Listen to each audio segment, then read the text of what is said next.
The transport shuttle broke through the violet clouds of Velros Prime, and Hana pressed her forehead against the cold window. Below, the academy sprawled across the valley like a collection of crystal towers reaching toward 3 moons, beautiful, peaceful, nothing. Like the burning colonies she remembered. She pulled back from the window and straightened her new uniform. Dark blue with silver trim. Clean, no blood, no dirt, no scorch marks from plasma fire. Her hand smoothed the fabric automatically, a nervous habit she couldn't break. Around her, other students chattered excitedly. A Sylvian girl with translucent wings giggled with her friends. A massive Morgathy boy studied a datapad, his gray skin reflecting the shuttle lights. A group of Quellans whispered in their musical language, their 4 eyes blinking in patterns Hana had learned meant curiosity. None of them looked at her. That was fine. Hana preferred it that way. The shuttle landed with barely a tremor. Hana grabbed her single bag and followed the crowd onto the platform. The air here smelled sweet, like flowers she didn't recognize. The sky was clear. No smoke. No ships burning as they fell from orbit. Just sky. She forced herself to breathe slowly. That was then. This is now. An administrator, some species Hana didn't recognize, directed students toward the main building. Hana moved with the flow, keeping her head down. She'd practiced this. Be normal. Be forgettable. Be anyone except who she really was. The registration hall was chaos. Hundreds of students from dozens of worlds, all talking at once. Hana found her station and presented her identification to a bored-looking clerk. Hana Kim, human from the outer colonies, the clerk read without interest. Xenobiology major. Dorm assignment is Building 7, Room 304. Next. That was it. No questions about why a human wanted to study alien biology. No concerns about her sparse background files. The clerk just handed her a key card and waved her away. Hana almost smiled.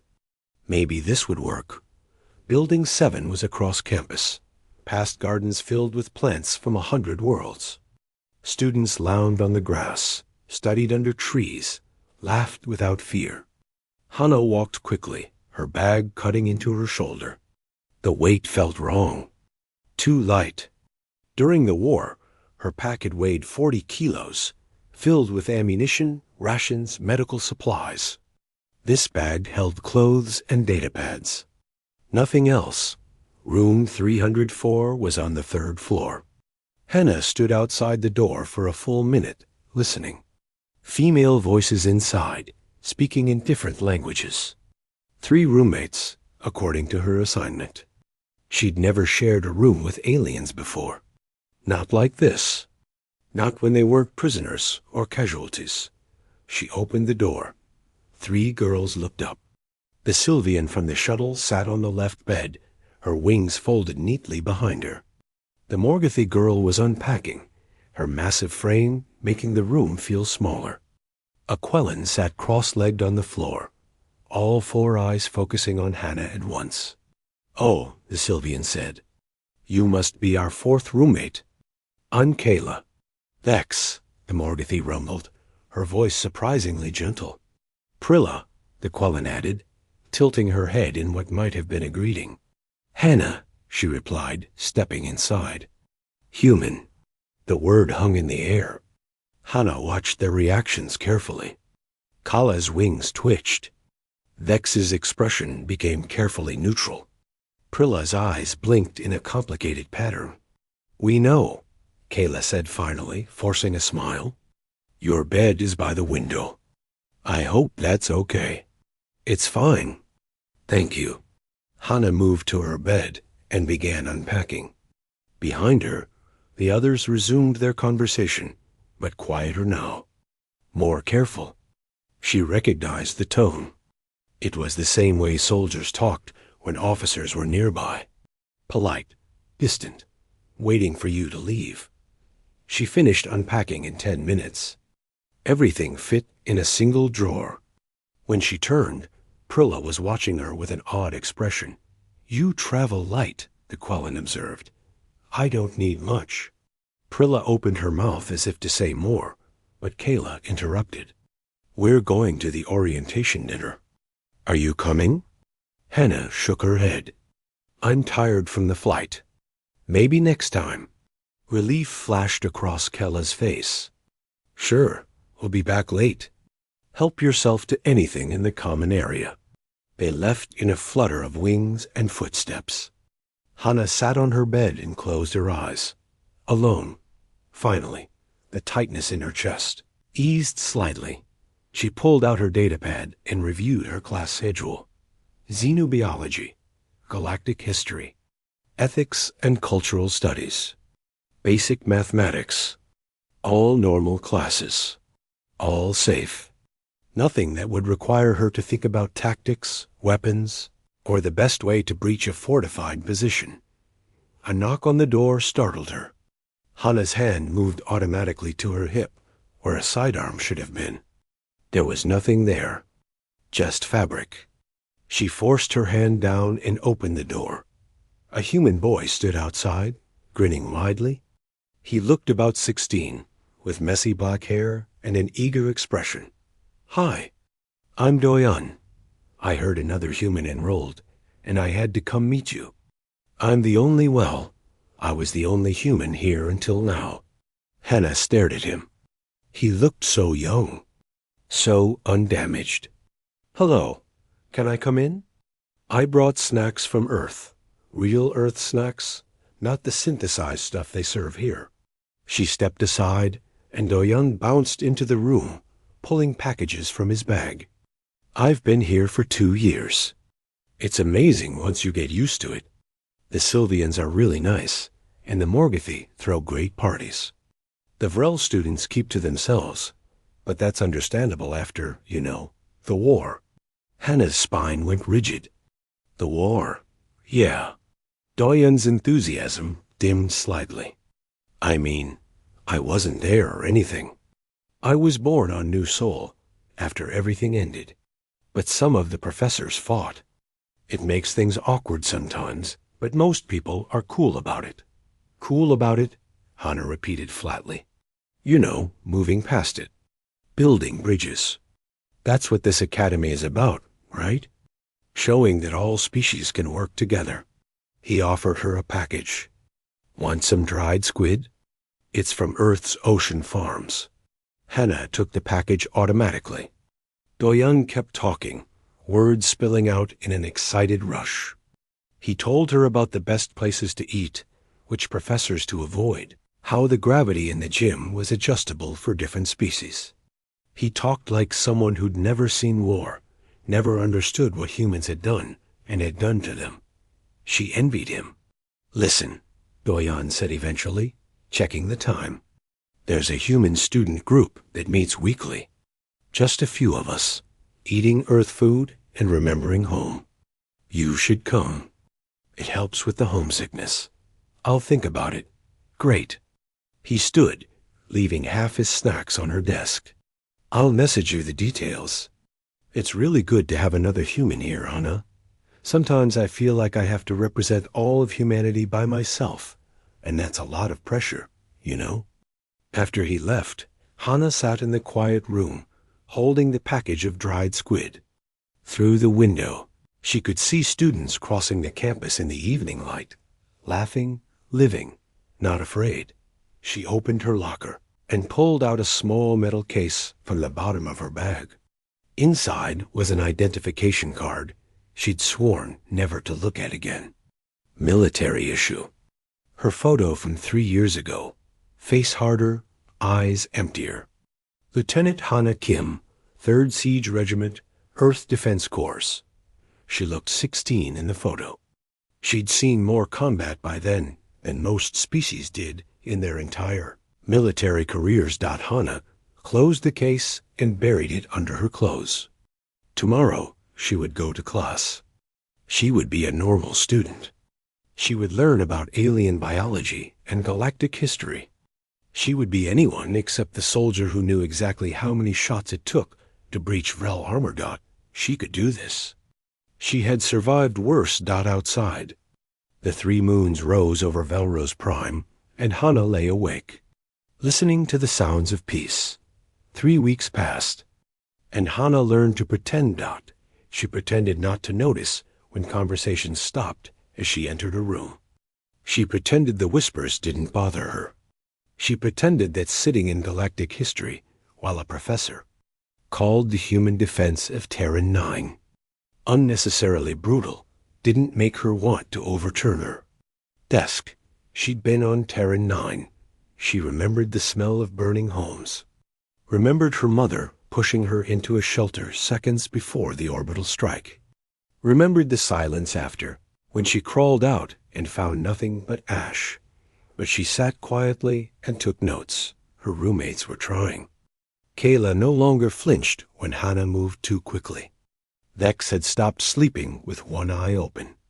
Prilla still watched her with those 4 eyes, but at least she talked now. Small progress. Better than nothing. Noyan remained relentlessly cheerful. He'd message her every day with updates about campus life, human student group meetings, or new Earth food that arrived in the commissary. Hana usually ignored him. He never seemed bothered. Combat theory class was the hardest. Instructor Vosh was Vrel, which meant he'd likely fought against humans during the war. He was old by Vrel standards, his scales dulled with age, but his eyes were sharp. He watched Hana during every class. Not obviously, just small glances that said he knew something was different about her. Today's lecture covered defensive formations. Boring, basic. Hana had learned this stuff when she was 15. Crouched in a bombed-out building while her sergeant drew diagrams in the dust.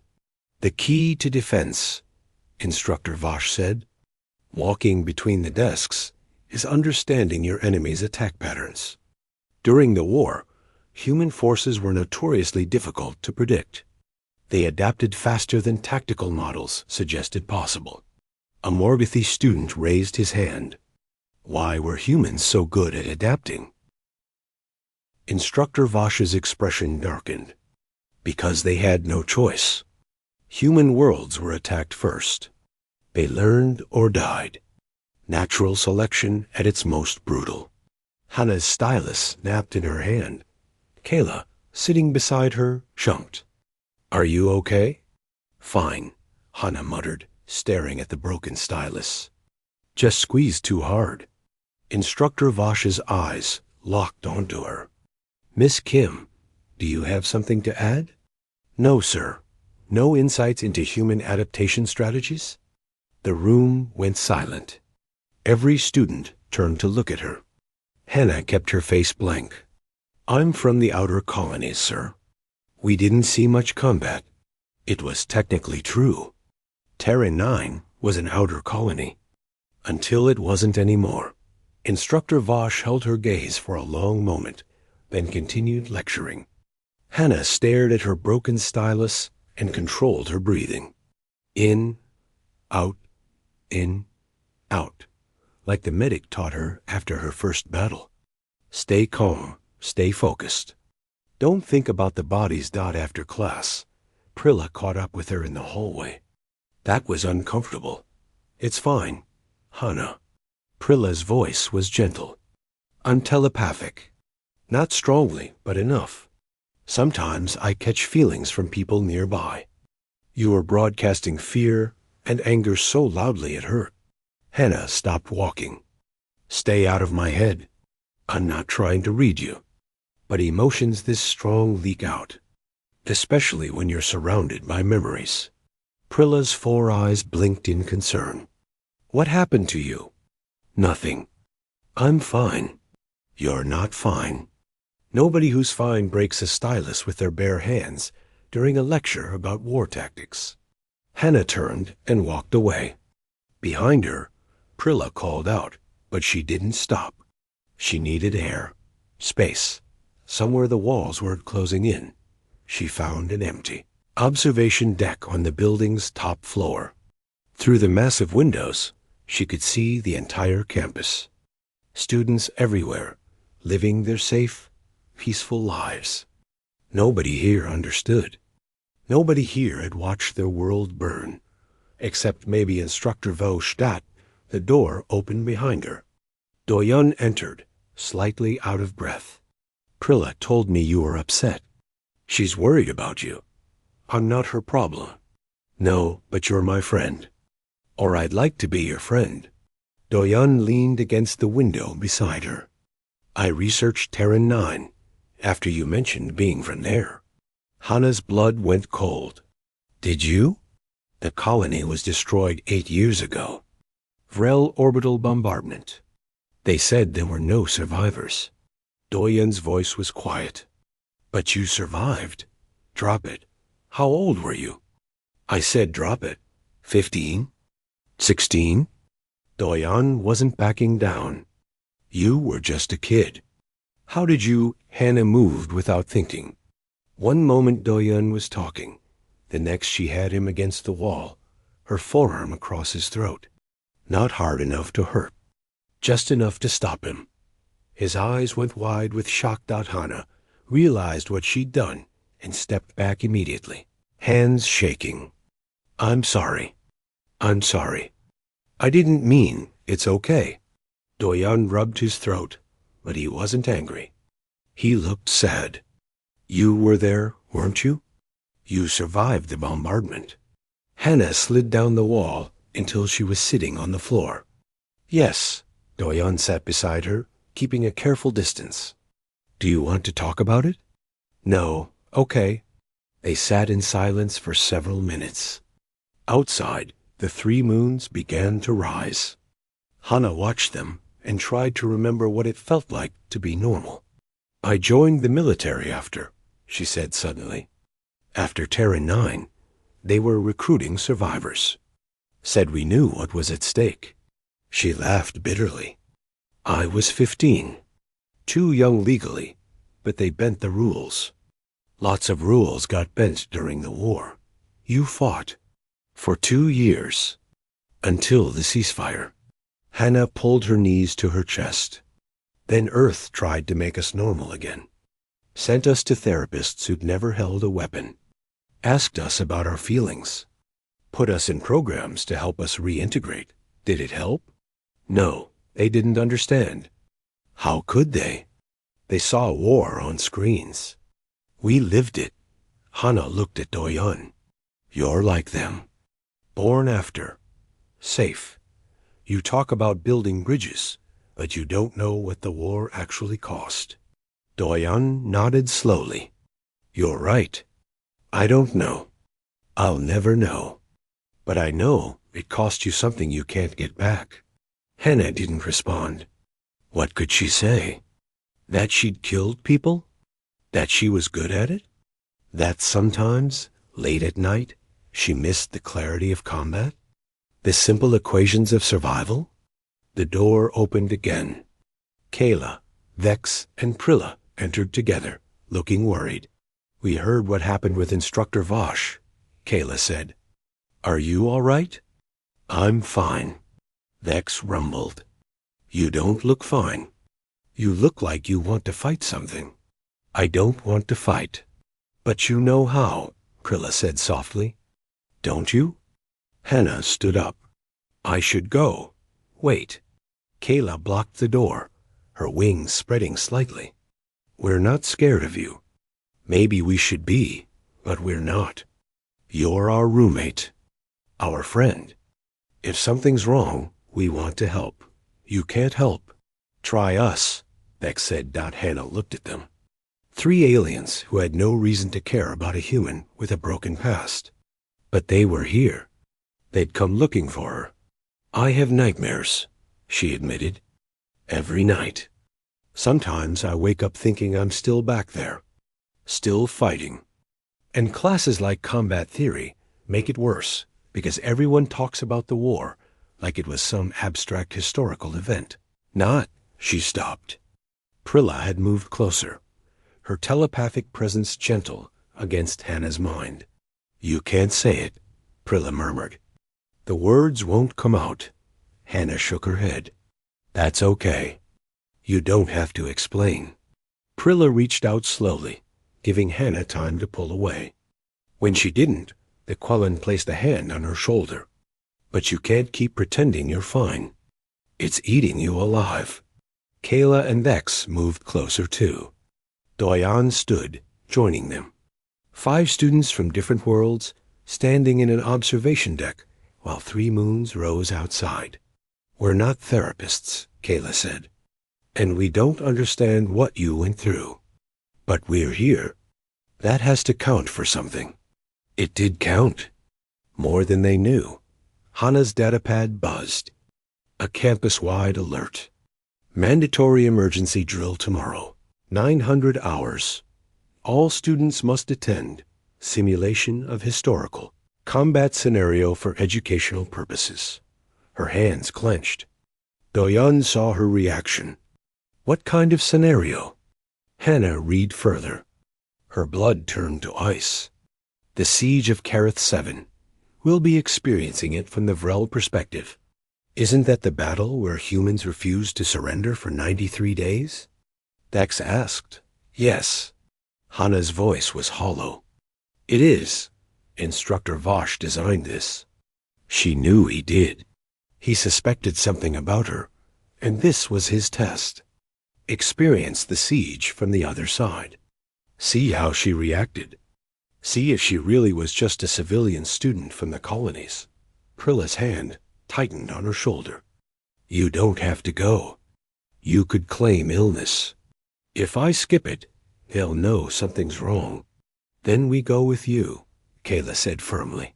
Whatever happens, you're not alone. Hannah wanted to tell them it was a bad idea.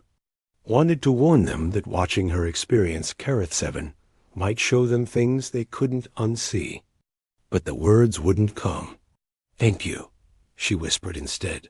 That night, Hannah lay in her bed while her roommates slept. Tomorrow, she would enter a simulation of a battle she'd fought in. She would see it from the enemy's perspective. She would face the humans she'd fought beside, the tactics she'd helped design, the relentless assault that made her regiment legendary, and she would have to pretend. She didn't know every single move before it happened. Sleep never came. The simulation chamber was enormous, capable of holding 300 students at once. Hannah stood with her class, watching technicians prepare the equipment. Around her, students chatted nervously about the upcoming experience. Most had never even seen combat footage. This would be their first taste of war, even a simulated one. Instructor Vosh stood at the front, his scaled face unreadable. Today you will experience the siege of Kareth 7 from the Vrel defensive perspective. You will feel what our soldiers felt. See what they saw. Understand why this battle became a symbol of human ruthlessness. Hannah's jaw tightened. Ruthlessness. As if the Vrel hadn't bombed civilian colonies. As if Terran 9 was empty when they glassed it. Kayla touched her arm. You okay? Fine. You're clenching your fists. Hannah forced her hands to relax. Sorry, just nervous. The simulation began. The world dissolved into light, then reformed as a Vrel defensive position. Hannah stood behind reinforced barriers, plasma rifle in her hands. Except it wasn't her hands. They were wrong. Too large. Covered in scales. She was inside a Vrel soldier's body. Around her, other students occupied other defenders. The siege bunker stretched in both directions, filled with Vrel troops. Outside, beyond the barriers, human forces prepared their assault. They've been attacking for 3 weeks, a Vrel commander said. His voice was piped into everyone's heads. They take casualties we cannot imagine, yet they return every day. Today will be no different. Hold the line. The attack came at dawn. Humans poured from trenches, using smoke and suppression fire to cover their advance.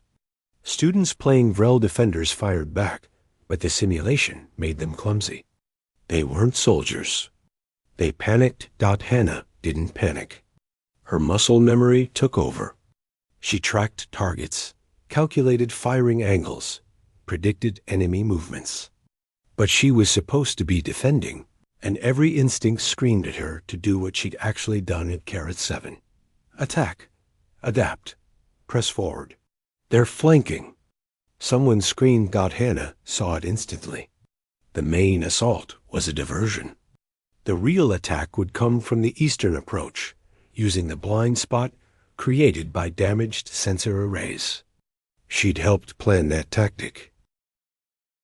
Eastern defenses need reinforcement, she said calmly. Now, the student commander, a Morgothi named Vorik, stared at her. How do you know? Just move people east. Trust me. Vorik hesitated, but something in Hannah's tone made him obey. Students shifted position. 30 seconds later, the eastern attack came exactly as Hannah predicted. Because she remembered it, the Vrel defenders held barely. Students were breathing hard, some crying from the simulated fear. But Hannah stood perfectly still, firing with mechanical precision, predicting every human move because she'd made those moves herself. Instructor Vosh watched from outside the simulation, his eyes never leaving Hannah's avatar. The assault ended. The simulation paused for a briefing. Students collapsed, overwhelmed by the intensity. Combat, even simulated, was nothing like they imagined. Day 37, the simulation commander announced. The humans attack again at dawn. Intelligence suggests they're preparing a major offensive. All personnel to defensive stations. The simulation resumed. More attacks. More desperate fighting. Hannah moved through it like a ghost, always in the right position, always anticipating. She saved Kella's avatar twice. Stopped Vex from being overwhelmed.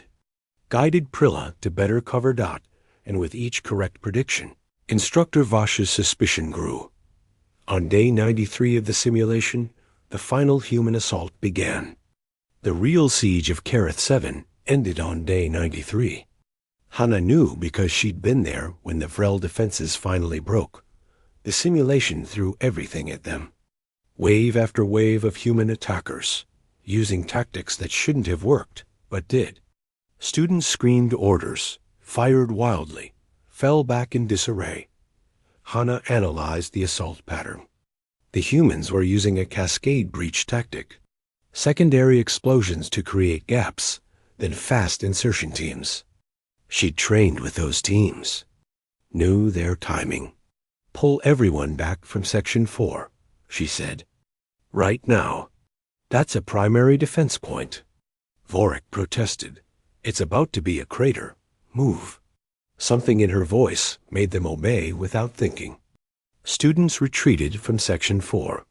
3 seconds later, the simulation detonated the entire section. If they'd stayed, every avatar there would have died. The students stared at her. Kala's voice shook. How did you know? Hannah didn't answer. She was too focused on the battle. The humans were pushing hard now, committing everything. This was it. The final assault.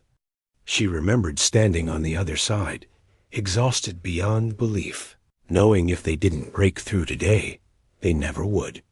Concentrate fire on their left flank, Hannah ordered. Ignore the center. It's a feint. She wasn't asking. She was commanding. Students obeyed automatically, responding to the authority in her voice. Instructor Vosh had seen enough. He forcibly shut down Hannah's simulation pod. The world dissolved. Hannah blinked, finding herself back in the chamber. Around her, the simulation continued for others. But she was out, standing alone with Instructor Vosh glaring at her. How did you know? His voice was cold. Know what? Every tactic, every attack pattern, every timing. His scales flared. No civilian student should have that knowledge. The chamber went silent as other students' simulations ended. They emerged confused, traumatized by their virtual experience of war. and they all heard Instructor Vosh's accusation. "I studied the historical records carefully," Hana said. "You predicted moves before they happened. Moves that weren't in any public records." Instructor Vosh stepped closer. "I fought at Karat 7. I was there. And you moved like someone who'd fought there too." Hana said nothing. "You're not from the outer colonies, are you? Or you are, but that's not the whole truth." Instructor Vosh's voice rose. "Who are you really?" Before Hana could answer, alarms blared throughout the facility. Red emergency lights flashed. The simulation system had malfunctioned. Instead of a controlled educational experience, the safety protocols failed. The holographic projectors went into overdrive. Vrel soldiers materialized throughout the chamber, real-looking, moving with combat AI. The simulation had become dangerous. Students screamed. Faculty rushed to override the system, but the controls weren't responding. The simulation AI, freed from its constraints, interpreted the panicking students as enemy combatants. It escalated to full combat protocols. A holographic Vrel warrior grabbed a Sylvian student. The haptic feedback made it feel real. The student shrieked in terror. Faculty tried to evacuate, but the doors locked. Emergency protocol had sealed the chamber. They were trapped with a combat simulation that now thought it was fighting a real battle. Students ran in all directions. Some froze. Others huddled together. The chamber descended into chaos. Hana stood perfectly still, assessing the situation. Exits blocked. Override panels not responding. Simulation AI treating everyone as hostiles. 300 panicking students. Faculty untrained for crisis management. She looked at the terrified faces around her. At Kayla, frozen with fear. At Vex, trying to protect smaller students with her body. At Prilla, overwhelmed by the telepathic panic of everyone around her. At Doyan, pressed against a wall, eyes wide. Something inside Hana shifted. A decision made without conscious thought. She moved into the center of the chamber and shouted at the top of her lungs. "Everyone on me? Now!" The voice wasn't a student's voice. It was a soldier's voice. Command absolute. Brooking no argument. Students turned automatically. Even in panic, that tone demanded obedience. "Form up." 3 ranks. Hana pointed. Large species in front, flyers in middle, small species in back. Move. They moved. Without thinking. Without questioning. Because that voice knew what it was doing. Within seconds, Hana had organized 300 students into a defensive formation. She positioned Vex and other Morgothi as a front line. Put Kayla and Sylvians in the air, creating distractions. Used Quellans like Prilla to coordinate telepathically. The simulation's combat AI adapted to their formation, becoming more aggressive. Holographic warriors attacked from multiple directions. Hana didn't hesitate. She moved through the fight like water, directing students with precision. Left flank, shift 3 meters. Flyers draw aggro high. Rear guard, collapse inward. Every command was instant, perfect, born from experience. She saw a gap in the enemy formation. The same kind of gap she'd exploited at Karat 7. Prilla. Tell Doyan and the tech students to reach the east control panel. We'll cover them. How do you know? Prilla started. Do IT? Prilla's telepathy flashed the message. Doyan and 5 others broke from the formation, running for the control panel. Hana shifted students to cover their approach, creating a corridor of bodies between the tech team and the simulation's warriors. A holographic warrior broke through. Hana met it directly, her movements precise. She exploited weaknesses in Vrel combat forms, weaknesses she'd learned by fighting the real thing. Instructor Vosh watched. His expression transformed from suspicion to shock. He recognized those moves, those tactics. He'd fought against them 93 days at Carrot 7. Doyon reached the panel. His hands flew across the controls. I need 2 minutes. You have 1 minute, Hana called back. After that, the AI will adapt. Hold the line. Students who'd never held anything in their lives held. Because someone who knew what she was doing was leading them. Because that voice said they could, so they would. The simulation threw everything at them. Hana matched every move, reorganizing on the fly. She lost herself in the clarity of combat, the simple equations of survival. Protect them. Hold position. Give Doyon time. 50-8 seconds later, Doyon screamed, "Got it!" The simulation froze. Holographic warriors dissolved. Emergency lights stopped flashing. Silence fell across the chamber. 300 students stood in perfect defensive formation, breathing hard, staring at each other in disbelief. Not one had been seriously hurt. They'd survived because someone had known exactly what to do. They all turned to look at Hana. She stood in the center, her academy uniform torn, synthetic blood from the simulation staining her hands. Her expression was calm, empty, the way it got after combat. Instructor Vosh walked slowly toward her. The chamber was utterly silent. "Who are you?" He asked again, but this time it wasn't an accusation. It was recognition. Hana looked at him, then at the students, at Kayla and Bex and Prilla and Doyon, at all the people she just saved. There was no point hiding anymore. "Lieutenant Hana Kim," she said quietly. "3rd Siege Regiment, Earth Defense Corps. I served 2 years during the Human-Vrel conflict. I was at Terran 9, Bastion Line, and Kareth 7. The words echoed in the silent chamber. "You were at Kareth 7, Instructor Vosh whispered. "On the other side, yes. You were one of them.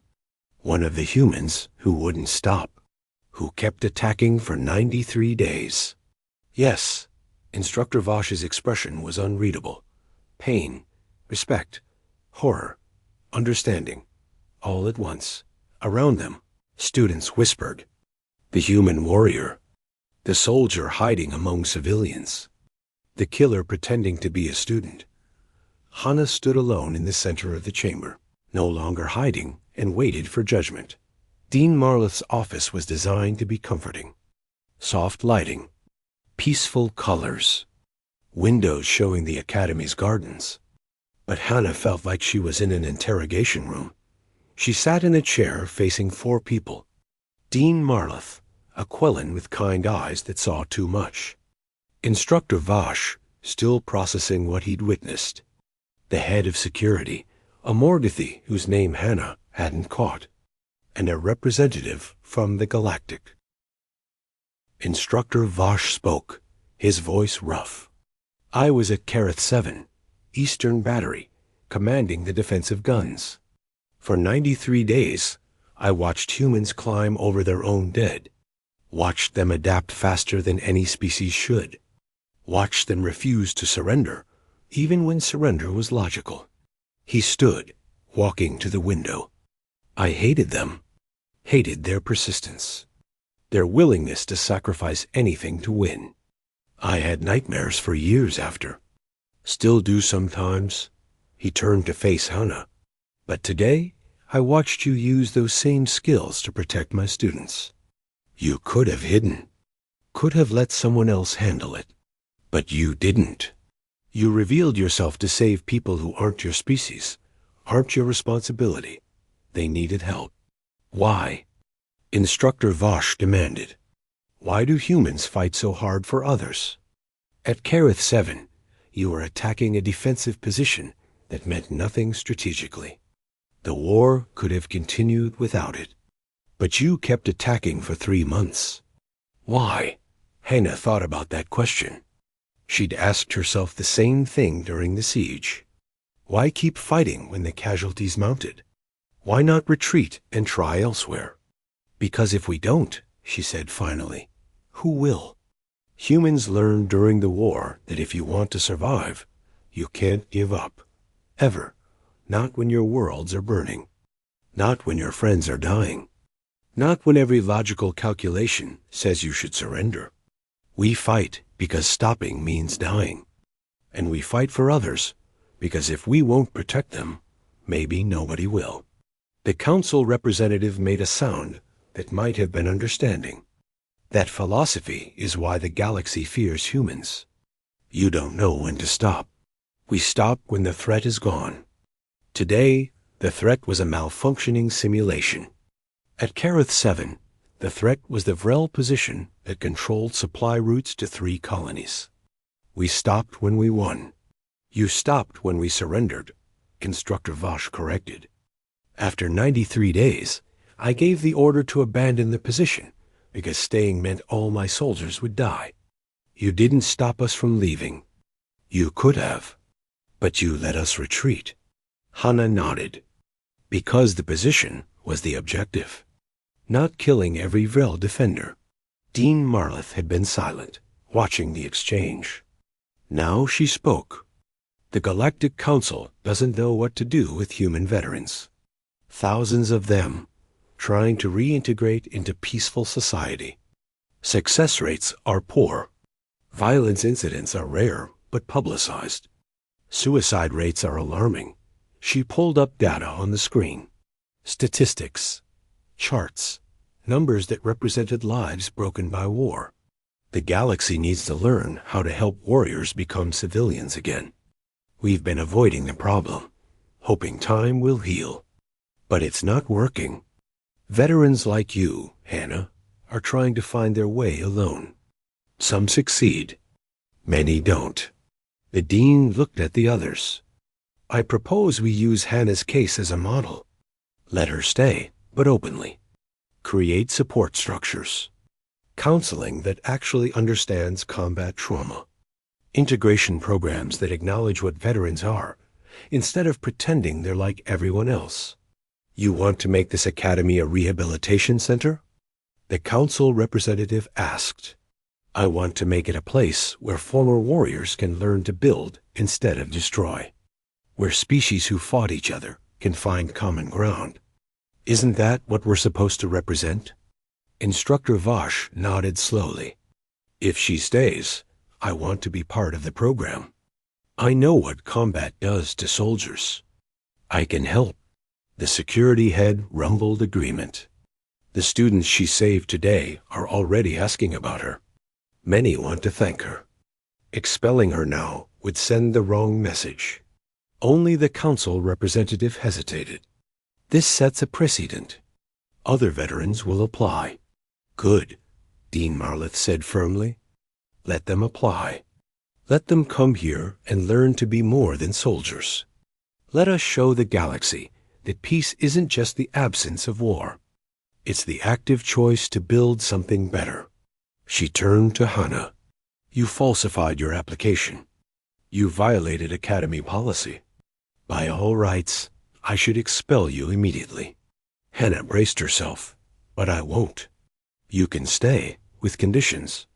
You must attend regular counseling. Submit to periodic evaluations. And you'll act as a consultant for our new warrior reintegration program. We'll be watching you closely. Any sign you're a danger to others, and you're gone. Understood? Hannah couldn't breathe. They were letting her stay. Yes, I understand. Thank you. Don't thank me yet. This won't be easy. Students will be afraid. Faculty will be skeptical. And you'll have to confront your past regularly, instead of hiding from it. Are you willing? Yes. Dean Marleth stood, extending her hand.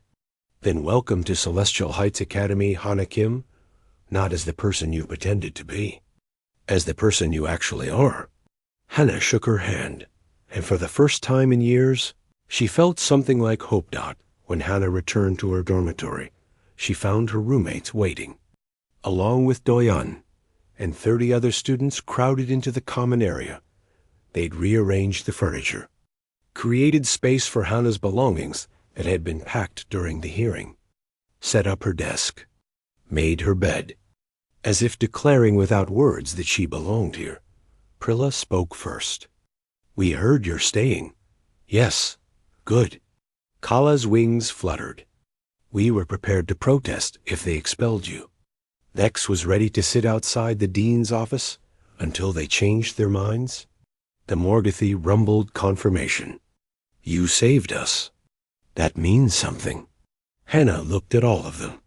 Students from different worlds, different cultures. They should have been afraid of her, should have wanted her gone. But they were here instead. "I don't know if I can be a good friend," she admitted.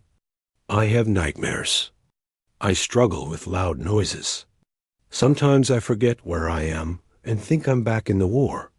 I'm working on it, but I don't know if I'll ever be fully normal." "None of us are fully normal," Doyan said. "We're all dealing with something. Maybe your something is bigger than most, but that doesn't mean you face it alone." A Sylvian student Hannah didn't know well stepped forward. "You taught us something today. When everything went wrong, you didn't panic. You didn't run. You organized us and kept us safe. That's not the action of a monster. That's the action of someone who cares about others more than herself. I was a soldier. I killed people. And now you're a student trying to build a different life. We can respect both those truths." Hannah felt tears threatening. She'd cried maybe 3 times since the war ended. Always alone. Always in darkness where nobody could see. But now, surrounded by people who somehow understood despite not understanding at all. The tears came. Prilla hugged her first. Then Kayla. Then Vex's massive arms surrounded them all. Doyan joined in. Soon there was a pile of students from different species, all hugging a human warrior who'd forgotten what acceptance felt like, outside the dormitory. In shadows cast by the 3 moons, a figure watched through long-range sensors. They recorded everything. The emotional reunion, the acceptance, the vulnerability. A message was transmitted through encrypted channels. Target confirmed emotionally compromised. Attachment formed to alien civilians. Exploitation potential maximum. Proceeding to next phase. Inside, surrounded by friends. Hannah finally believed she might have a future beyond war. She had no idea. The war was about to find her anyway. 6 weeks passed like a dream Hannah was afraid to wake from. She attended classes, openly now. Her military service no longer a secret. Some students still avoided her, but many were curious. They asked questions carefully, trying to understand what war really meant. Hannah answered when she could, stayed silent when words failed. Instructor Vosh invited her to assist with combat theory lectures. The first time she stood at the front of the class, explaining human tactical doctrine, students listened with fascination instead of fear. Vosh would add the Vrel perspective, and together they showed how enemies could become teachers. The nightmares didn't stop. But Kella's meditation techniques helped. Prilla would sometimes sit with Hannah in the middle of the night, not using telepathy, just being present. Vex taught her Morgothi breathing exercises. Doyan brought her tea and talked about nothing important until the shaking stopped. Hannah was learning that healing wasn't linear. Some days were good. Some days she flinched at loud noises and had to excuse herself from crowded spaces. But she was trying. That had to count for something. Then the incidents began. First, a lab accident in the xenobiology building. Equipment malfunction during Hannah's scheduled class time. Nobody hurt, but the fire suppression system flooded the room. Strange, but not suspicious. 3 days later, security systems glitched in Building 7. Doors locked randomly. Environmental controls went haywire. It happened during the night while Hannah slept. Took maintenance hours to fix. Coincidence, they said. A week after that, several Vrel students received anonymous messages. Threats, references to Kareth 7, promises of revenge for the war. The messages came from accounts that didn't exist, sent through systems that shouldn't allow anonymous communication. Ian Marleth increased security, investigated each incident, found nothing conclusive, but Instructor Vosh noticed something. The pattern, he said, meeting with Hannah privately. Every incident connects to you somehow. Your classroom, your dormitory, students from species you fought against. Hannah had noticed too. Someone's framing me, or testing you, watching how you react. Why? Vosh's expression darkened. Because some people don't want peace to work. They see veterans like you integrating into society, and it threatens their narrative. If you fail, if you become the violent, unstable warrior they expect, it proves humans can't be trusted. So what do? You keep living. Keep proving them wrong. And you stay alert. Hannah doubled her vigilance. She tracked her movements, documented her whereabouts. When the next incident happened, she'd have an alibi. She'd prove she wasn't responsible. The Founders' Celebration was the Academy's biggest event. Ambassadors from 30 systems attended. Cultural performances. Academic showcases. A massive gathering in the Central Plaza to celebrate interspecies cooperation. Hannah almost skipped it. Large crowds made her nervous. Too many variables to track. But Doyon convinced her to attend. You're part of this academy now. You should be there. The celebration was beautiful. Students performed traditional dances from their homeworlds. Professors gave speeches about unity. Food from a dozen cultures filled tables. The 3 moons rose over the plaza, bathing everything in silver light. Hannah stood with her friends, watching a Sylvian aerial performance. Kayla explained the significance of each movement. Prilla translated telepathic impressions from the dancers. Bex ate enough food for 5 people. Doyon tried every dish, making faces at the weird ones. Normal, peaceful, everything Hannah had wanted. The explosion shattered that peace. The eastern wing erupted in fire. Then the northern entrance. Screams filled the plaza as students ran in all directions. Ambassadors were rushed to safety by their security details. Faculty tried to maintain order, but chaos spread faster. Through the smoke, figures moved with military precision. Not students, not faculty. Armed individuals in unmarked combat gear, heading toward the Central Archive building. Hannah's combat instinct screamed. This was a coordinated attack. Real, deadly, not a simulation. Kyla grabbed her arm. What's happening? Get everyone to the southern exit. Now. What about you? I need to stop this. Hannah, no. Let security handle it. But Hannah was already moving. She grabbed Doyon. Find Instructor Vosh. Tell him attackers are headed for the archive. Tell him it's the Purity Vanguard. How do you know? I just know. Go! Doyon ran. Hannah pushed through the panicking crowd, moving toward the archive instead of away. Every instinct that made her a soldier took control. Assess, adapt, act. She reached the archive as the attackers breached the door. 3 of them, heavily armed. They moved like professionals. Ex-military, maybe. They were planting charges, preparing to destroy something.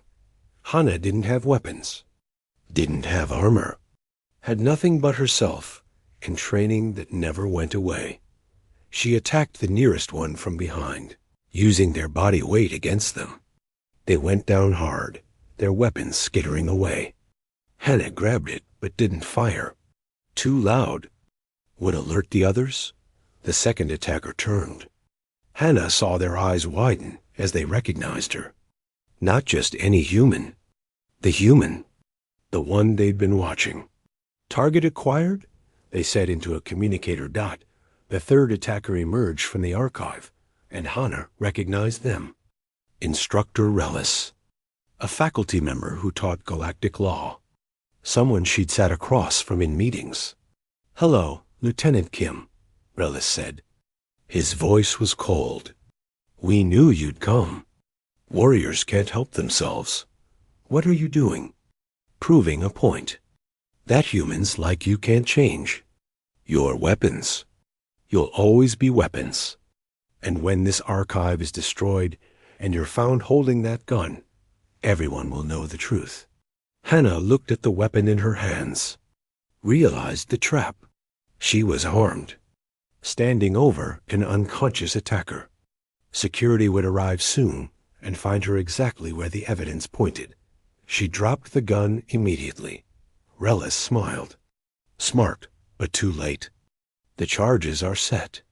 In 3 minutes, this building and everyone inside dies, including several ambassadors who chose to shelter here. And you, the violent, unstable human veteran, will be blamed. Why?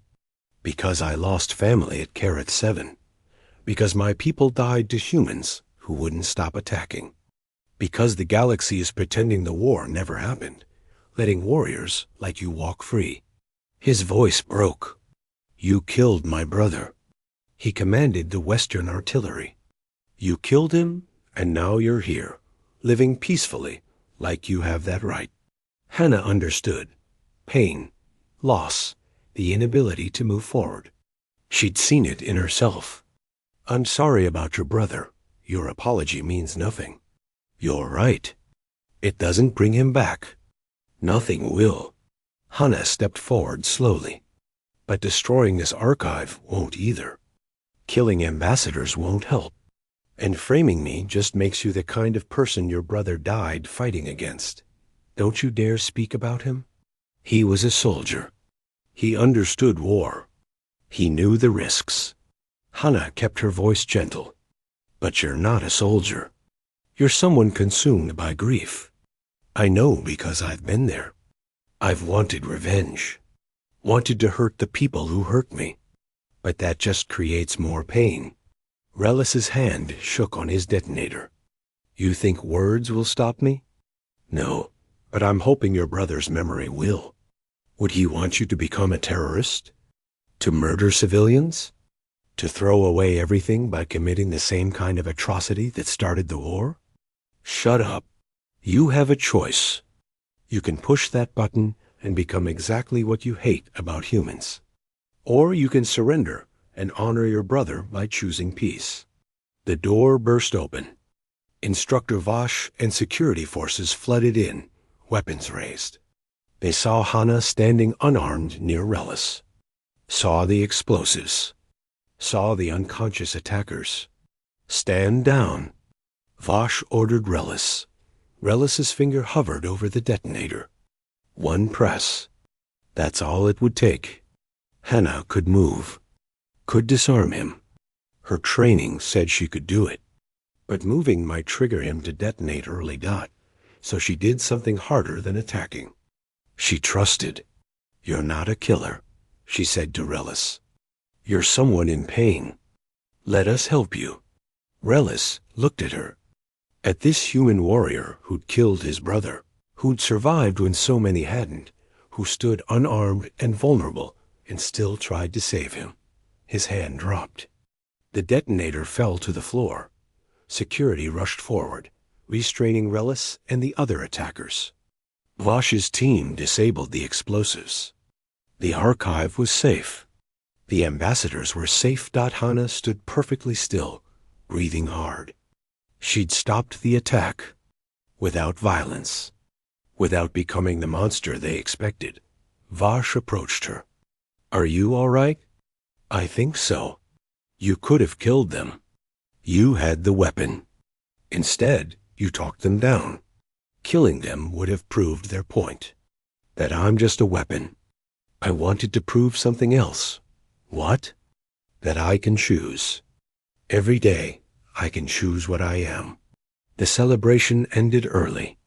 Students were evacuated. The Purity Vanguard cell was arrested.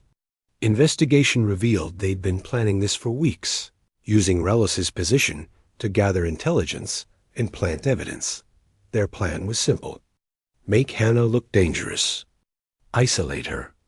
then force a situation where she'd either fail to act or act violently. Either way, they'd prove veterans couldn't integrate into peaceful society. But Hana had done neither. She'd acted, but with precision and restraint. She'd stopped the threat without excessive force. She'd shown that a warrior could be something more.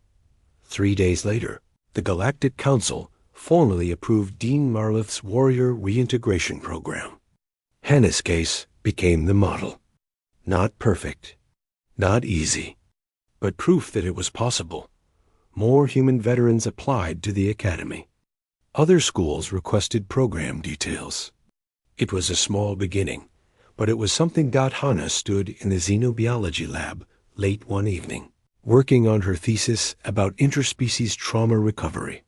Through the window, she saw students studying together, laughing, living. Kayla brought her tea. Dex complained about an exam. Prilla shared a funny telepathic moment. Doyan arrived with news that 5 more human veterans had been accepted. "You're becoming famous," Doyan said. "The human who chose peace. I'm just trying to live. That's what makes it meaningful. You're not trying to be a hero. You're just trying to be better than what war made you." Hannah sipped her tea and looked at her friends. Different species, different backgrounds, but they'd chosen to stand with her, to believe she could change.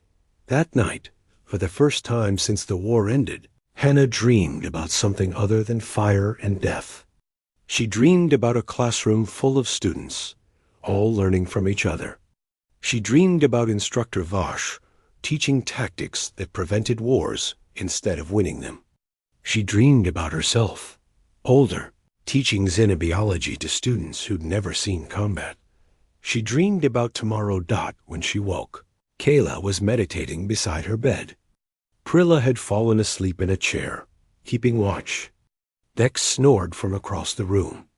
Through the window, 3 moons cast silver light across the campus. Hannah closed her eyes again and smiled. The war had shaped her, had turned her into something she never wanted to be, had forced her to learn violence at an age when she should have been learning literature and mathematics. But the war didn't define her. Not anymore. She was Lieutenant Hannah Kim, survivor of Terran 9, veteran of 17 battles, holder of commendations she wished she'd never earned. She would carry those scars forever. But she was also Hannah, student of xenobiology, friend to aliens who had every reason to fear her, teacher to those who wanted to understand, and symbol to veterans who needed hope.